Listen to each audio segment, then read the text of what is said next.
it's not the number of houses, it's the performance. You know, the more houses, actually, if there's some bad fundamentals, you could be in a worse situation, which I felt at one point. And so I tell people, don't get wrapped up in how many you own, get wrapped up in the quality of them, you know, and not where it's at today. You're planting a seed today. That's what all of my real estate investor mentors have said. You plant seeds in the right areas. It's you buy real estate and wait. Don't wait to buy real estate.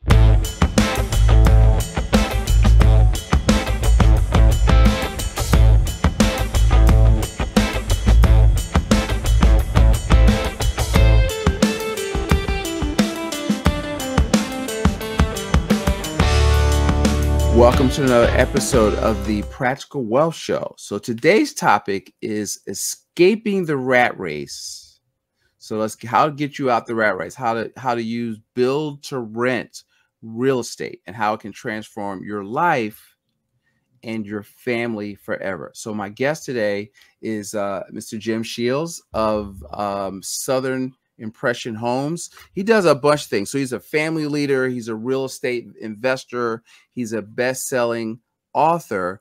And what happens is he's got extensive knowledge in the build to rent niche. He's a partner at Southern Impression Homes, a company that specializes in building rental portfolios in Florida's high growth markets for individual investors, for institutional buyers. And in addition, Jim is the co-owner and founder of 18 Summers, providing family education services to entrepreneurs and professionals seeking to strengthen their relationships while succeeding in business. Jim, welcome to the Practical Wealth Show. Thanks for having me, Curtis. Good to be here. My pleasure. So, Jim, tell him what I didn't tell him.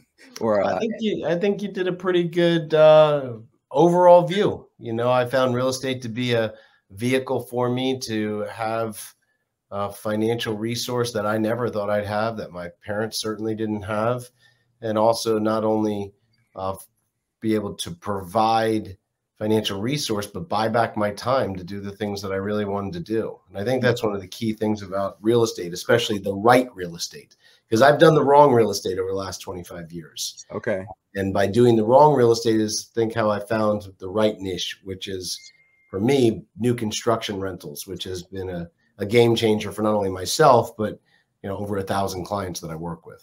Wow. Okay. So tell them, what is build to rent real estate? How is it differ from the as you say, I was going to say traditional real estate investing, but the wrong real estate, to use your term? Not wrong, but what was wrong for you? Well, and again, I owned a lot of, turnkey real estate investing became big right after 2008, where a lot of real estate groups were being hired by people who wanted to be in real estate, but didn't have the time, weren't in the right area to do it. That's where someone would get an old home, fix it up for you, handle the management. And that's great. And I did a lot of that. And I own a lot of those houses. But what I found is a lot of people don't want involvement. And anyway, I've seen it, the involvement with older homes versus newer homes is completely different. Okay. And so when you're going from an older home to a newer home, there's less. Normally, if you're building in the right area to today's standards, there's less turnover, less maintenance and repairs, better growth patterns, opposed to, the older fixer-uppers. I figured out something Curtis called a 3-year curse. And I own older homes, but I just know after 3 years of renovating it, somehow it seems like my maintenance repairs have to be budgeted for a much higher number. And with the new construction, building them from scratch to a different standard, we're able to avoid that for several years. So that's a very, very important part of our new strategy. I love that. It seems like if it's new, you've got an asset that's already got a new roof, a new whatever, and so you're not going to have inherent just waiting for something to break. That's inevitably going to break. And as I just had to repair a $1,500 hot water heater last month, so it happens. And again, that's part of real estate investing. But what I found is people will buy twice as many lower priced homes because it promises higher cash flow, but then they get hit. And this is me. This is my own example in my book, The Passive Income Playbook. I show how this big portfolio actually started to make things worse because you're buying more and more properties, but you're not budgeted for the actual maintenance and repairs that ends up happening. And the one thing I've learned, Curtis, it's not like deferred maintenance all comes when things are great. It's when market's sideways or it's taking longer to rent. And man, what is this? What is a sewer main? I don't understand this. What you get all these surprise bigger bills, and that can be really detrimental, especially to new investors. And for newer investors, they always say to me, well, what would you do differently? And I said, I'd own less of better quality. That's it. That's what I would do. It sounded really cool to say, I've done hundreds of properties and this and that. They say, well, what would you do differently? That's it. I just see now if I just gone to a better caliber property and owned less of them, I would have had less headaches and more success and more free time. More free time, more profits, Profits, absolutely. Huh. Okay. And how, I think you kind of answered this. I'm trying to make sure I give you some good questions. So I'm looking over at my notes and make sure. So some of them I think you're answering while we're talking, but what are some of the common challenges that they're struggling with before they meet you, and what I guess your way of investing fixes for them? And are there any challenges, I guess, for lack of a better word, in even starting with but build to rent property? Yeah, I mean, most investors are wanting to get in, but they don't have the time or the team built to do it. Others have tried to do a fixer-upper on their own in a not so great neighborhood and with worse condition than they thought. And that can really take the wind out of their sails right out of the start. So that's where a lot of people come to us. The hurdle, or what's harder, for the build to rent, would be that you're spending some capital. This is not a no money down deal. You know, our investor base is successful professionals, entrepreneurs, business owners that have some capital to put into their properties. You know, there's ways to leverage that I did when I had no money into properties. That's not our niche. So, you know, the barrier to entry is, do you have capital to start building your portfolio? You know, with us, you need to start with about $80,000 to be able to build it. And that's not for everybody. And I understand there's other techniques out there to get started. So that's a barrier. But once people have the type of financial resource we've shown through our case studies and years of experience and, you know, almost 10,000 units, we know how to help put that into a solid portfolio plan. Yeah, I'm so glad you said that, because one of the things that, Jim, that we teach clients is you have to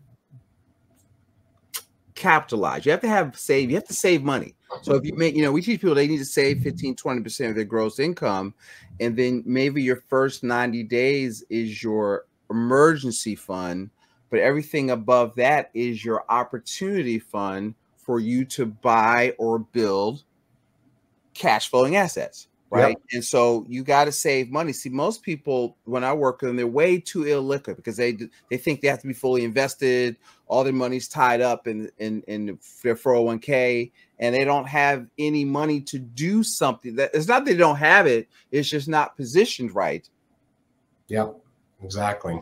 You know, to buy a real thing. And so a lot of times y'all are doing this stuff, and if you like something like this, you know, you need to, can I reposition my assets to, if this is a good thing for me? And then, you know, how would they, one of the things I find is that,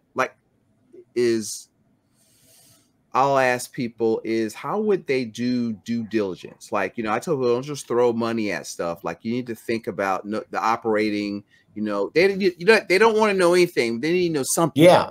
Well, track record is a very important thing. You know, if a builder is, first of all, how long do you have to wait for the property? You know, is the property already built? So what we do, we work on a continual build now. It means we're always building properties on our own dime. So you can close on a completed property within 30 days. Some builders, you might have to wait a year. If you're having someone build you a duplex, does the builder have any experience building duplexes? Check the market rents. You know, do they offer a pro forma based off of market rents? You know, is financing available? These are questions that you want to ask. Is management available? What's the What is there? Because you can get a great home, but if you can't manage it from afar, that's a problem. Right. So there's some clarifying questions I think everyone needs to ask to find out, is this the right direction, or is Let this me ask you. safe? Yeah, yeah. So do you do multi like duplexes or singles duplexes? We do single family, duplexes, and quads, all residential, but we do a few of those smaller multi-units. And can they, so 80 doesn't buy the whole thing, so that's enough to get started, and then they Financing. maybe a down payment and financing. Yeah. As you know, Curtis, that's the beauty of real estate. If you're usually, again, there's stuff buying on margin in that, but if you're going to buy $100,000 worth of stock, you need $100,000. That's right. You're going to buy $100,000 home, you might only need $25,000. Right. That's the leverage of real estate, and one of the beauties of why it's such a great asset. So yeah, that's with financing the property.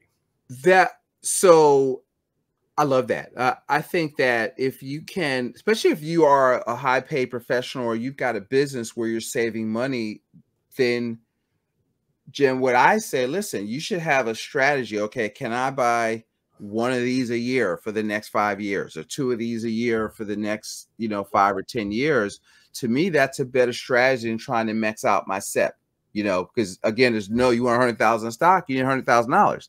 Yeah. Exactly. And so if you can save money up, you can use other people's money, get the real estate tax deductions, get all that stuff that goes along with owning real estate that allows you to keep more money in your pocket. Yes, sir.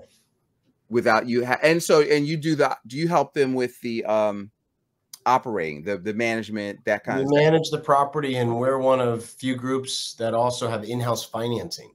Wow. So we found that one of the things that was really, we don't have a real estate pricing problem. We have an interest rate problem right now. Yeah. As I do this interview, we're at a 26-year high for interest rates. And for any real estate investors out there, the easy math, that makes it harder to cash flow. What we're able to do as a builder with a good balance sheet, we're not only in the building business now, we're in the money buying business. So we buy large tranches of money from 2 banks that we work with. Mm-hmm.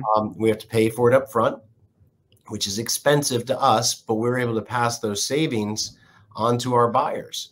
So we're locking in our people today at an average of 4.75%.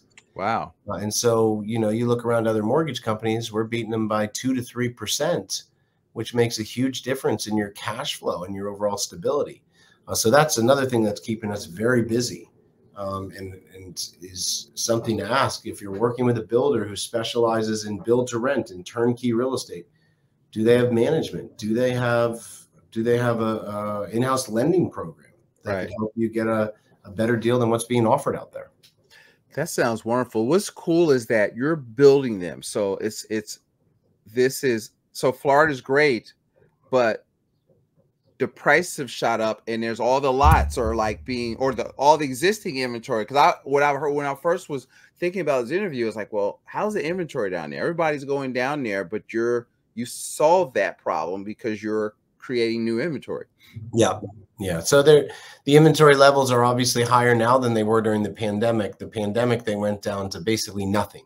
Mm-hmm. We had 2 weeks of inventory on the market. Normal market's about 7 months, and we're back below that still here. But what we've seen is the growth patterns for Florida are expected to still be quite substantial for at least the next 5 to 7 years, which is a great thing in our favor. That's great. What can you share a few success stories or case studies that come to mind as people are thinking about what were they doing, what's the success they've had? Sure. And in our book we have a number of case studies, the Passive Income Playbook. I think of my friend, my now friend, he was a client, now he's become a friend as well. Tom was a U.S. Air Force, retired from the Air Force, went into the mortgage business, ran a mortgage company. He came to me about 6 years ago and said he wanted to build a portfolio. He didn't want a lot of involvement. He had done old homes, and he came down to Jacksonville where we were at, and he just loved the new construction product and concept. And he again said, I want to be retiring out of my mortgage company, and I want to have time with my wife. She was having a pretty big surgery. kidney donation.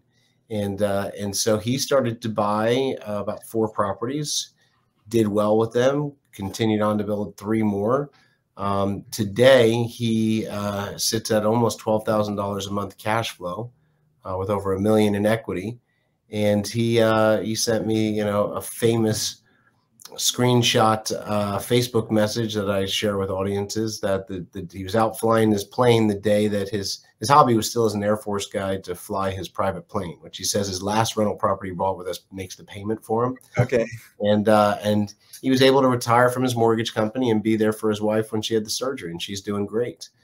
And so he said, you kept it boring for me. It was just, I didn't have to get involved a lot. It was, basic single families and duplexes, and they made all the difference. So that's one clear example of many. I love that. I mean, I think that, like, even as I think about that, I'm like, yes, this sounds wonderful, because my unique ability is growing my business, and it's not construction management. It's not, rent collection. I don't want to do any of that stuff. No. And so if you can take care of that, and all I have to do is find and give you money and, have y'all take care of it, that's I guess the lifestyle. Because really you don't want the money, you want the lifestyle of. Yeah. You don't want to create a second. Tom used to always say that, I don't want to create a second or third job. I want to buy back my time. Yeah. And so that's the goal of us. Are the guardrails in our build to rent system is we want you to spend no more than 2 hours a month, up to 2 hours a month on your portfolio. And I think that's the key here is, if someone says, oh, I can get you X a return and X amount of cash flow, but you're having to spend an extra 30 hours a month on it, is that getting you where you want to go? And for a lot of our clients, they go, oh gosh, no, I don't have 30 hours a month. If I had 30 hours a month, I wouldn't even be talking to you. I would be, Right. And so there's that balance of delegating or involvement. And again, what we've learned working with, scores of clients now, we have over 1,000 active investors, that they're not wanting deep involvement. They're wanting to be in the know. They're wanting to understand everything, but they're not wanting to do the heavy lifting and create a second or third administrative job from afar. Right. I have so many people that are sick of that. I also answer these 2 questions because I appreciate your time. I know you have other stuff to get to today, but one is, what steps can someone new to real estate investing take to get started with, build to rent properties? And then I want you to tell them how to find you, get in touch with you, the book, all that stuff. Yeah, I mean, for learning the journey from rehabbing old houses to new construction, our book does a great job, and that's a very low investment that you can read. It's a bestseller with not just my story, my wife's story, but also many clients. And again, you want to make sure you get a basic foundational knowledge in what you're going to be going into. How does it work? People talk about long-term buy and hold, Curtis, right? And I believe in that. My grandmother bought this house for X. I wish she had held on to it because today I just saw it sold for X, right? We all know that story. So that's a long-term buy and hold.